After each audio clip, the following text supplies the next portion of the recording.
Hi, today I'm going to explain a Chinese romance drama film called Better Days. Spoilers ahead, watch out, and take care.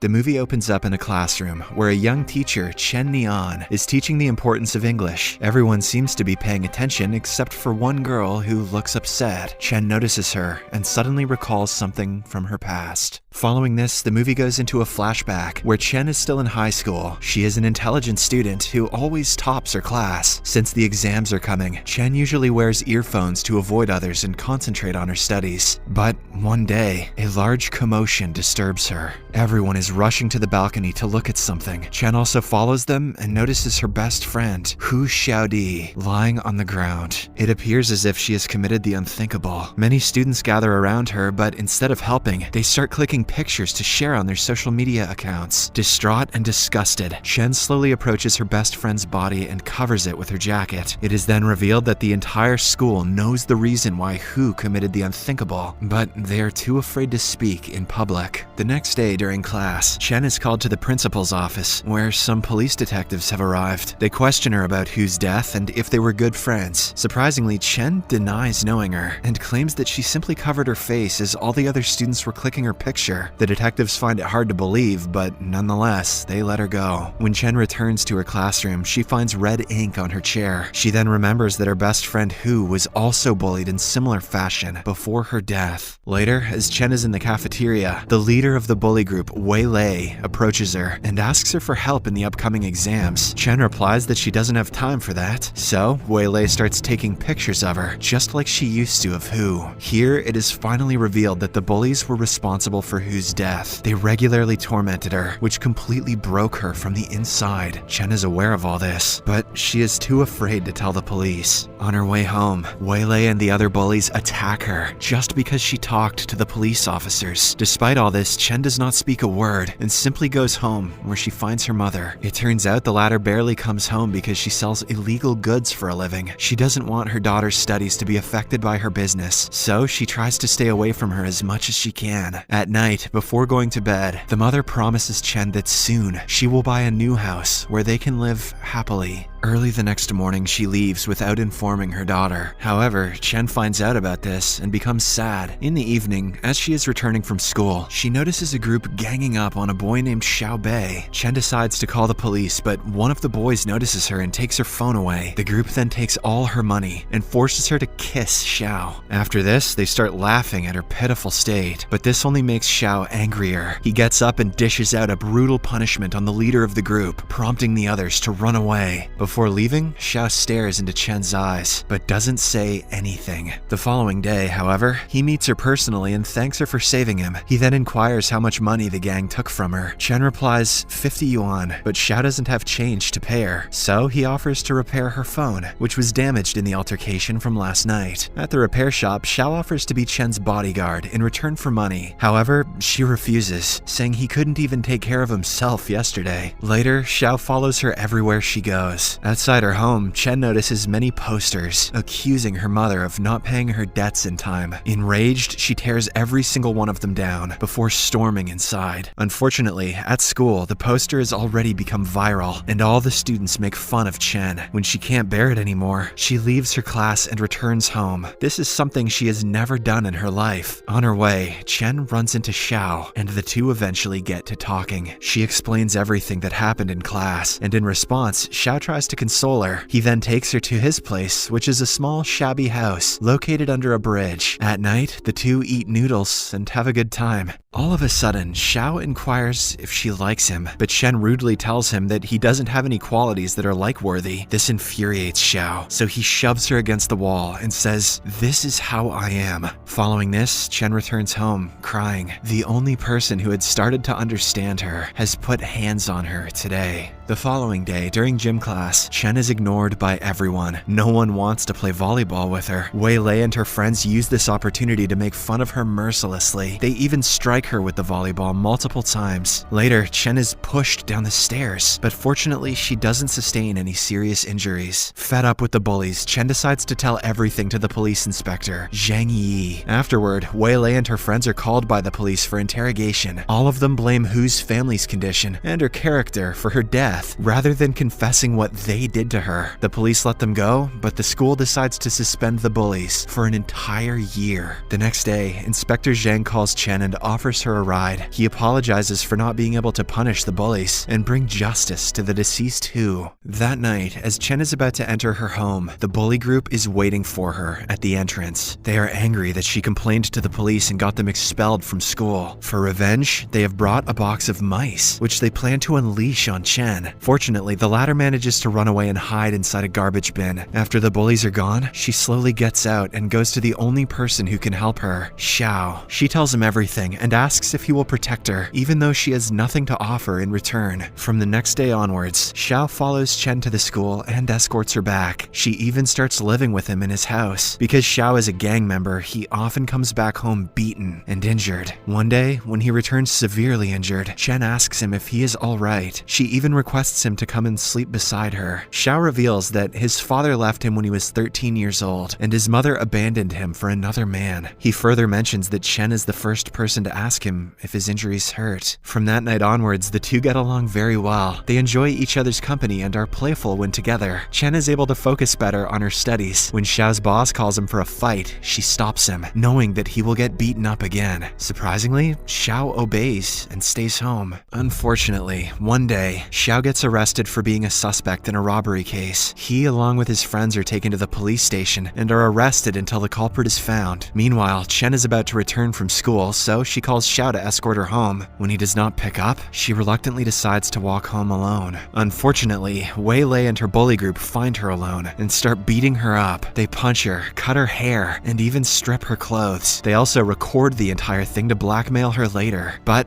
before they can injure her seriously, a passerby notices them and threatens to call the police. Hearing this, the bullies run away, leaving a bruised and humiliated Chen on the road. Shortly after, Xiao gets released from the police station and calls Chen, but she does not answer. Worried, he immediately rushes to his place and finds Chen wounded and trying to tape her torn notebooks. Xiao fumes at the sight. He grabs a metal rod, ready to kill all the bullies, but Chen stops him. Later, he shaves her hair to make it even and shaves his own so she wouldn't feel as bad. One night, Wei Lei approaches Chen and apologizes for her mistakes. She even offers her money and begs her not to tell the police about her wrongdoings. She is scared that she will have to repeat the grade again, and her father, who hasn't spoken to her for a year, will get even angrier. Chen forgives her and tells her not to show her face again. But when she tries to walk away, Wei Lei follows her and starts criticizing her mother. This infuriates Chen so much that she pushes the bully down the stairs. As she watches on, Wei Lei bashes her head on the concrete ground and dies on the spot. Terrified, Chen immediately goes to Xiao and tells him about what happened. She now fears that she will be arrested and given the death sentence. However, Xiao consoles her, promising to get rid of Wei Lei's body. He then visits one of his friends and borrows his car for the night. Following this, Xiao takes Wei Lei's body to a secluded area and buries it with pieces of evidence that would lead the police back to him. On the other hand, Chen is very anxious, so to divert her mind, she focuses on her final examination. On the day of the exam, it rains heavily, and the authorities urge the students to leave early so that they can reach the school on time. Landslides also occur in a major part of the highway. While clearing the landslide, a driver discovers Wei Lei's dead body. On further investigation, the police find out about the car Xiao used that night. They track the owner and ultimately get the information on Xiao. Wei Lei's friends are also brought to the police station for interrogation, and they directly blame Chen for her death. Meanwhile, Officer Zhang finds the video of Chen being humiliated by Wei Lei and starts suspecting her for the death. Hence, Chen is taken to the police station and asked where she was on the day Wei Lei died. Chen replies that she was busy preparing for her final exams. When asked why she didn't inform the police officers about being humiliated, she replies that all she wanted was to move out of the place and study in Beijing. After interrogating her for more than an hour, the police escort her back to her place, but decide to keep a close eye on her. The following day, as Chen is returning home from school, Xiao suddenly approaches her and takes her to the basement of an abandoned building. He locks the door, leaving all the police officers outside. Xiao wants Chen to blame him for assaulting her, so that the police will assume he did the same to Wei Lei. That way, they would let Chen free, and he would be convicted for Wei Lei's death. As expected, Chen refuses, but when Xiao explains that he is a minor and that he will not get a very harsh sentence, she agrees. After a while, when the police finally arrive, he acts like he is assaulting her and gets arrested. In the next scene, Officer Zhang looks at numerous CCTV footage and discovers that Xiao had been following Chen for a very long time. On asking why he did so, Xiao replies that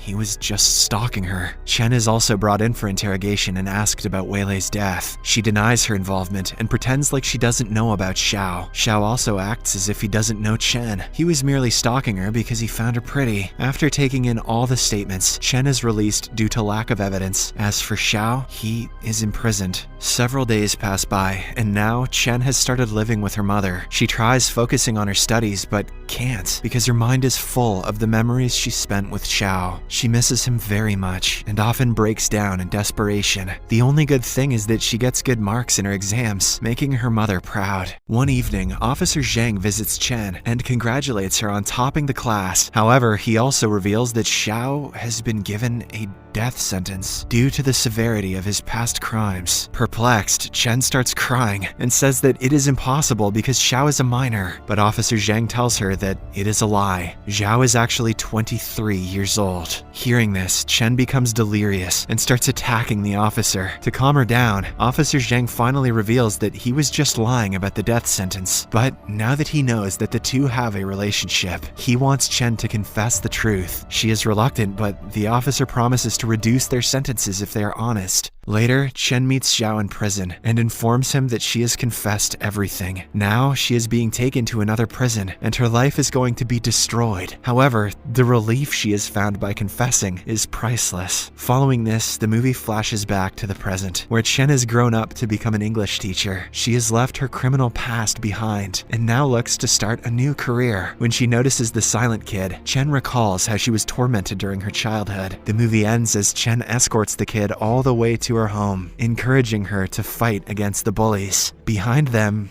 is Xiao, who still likes to follow Chen everywhere she goes. You'll notice I didn't make any jokes in this recap. That's because bullying is no joke. It may sound lame, but if you're a part of that kind of thing, even as a group, please realize that you've no idea how much damage it can do, and you have the power to stop it.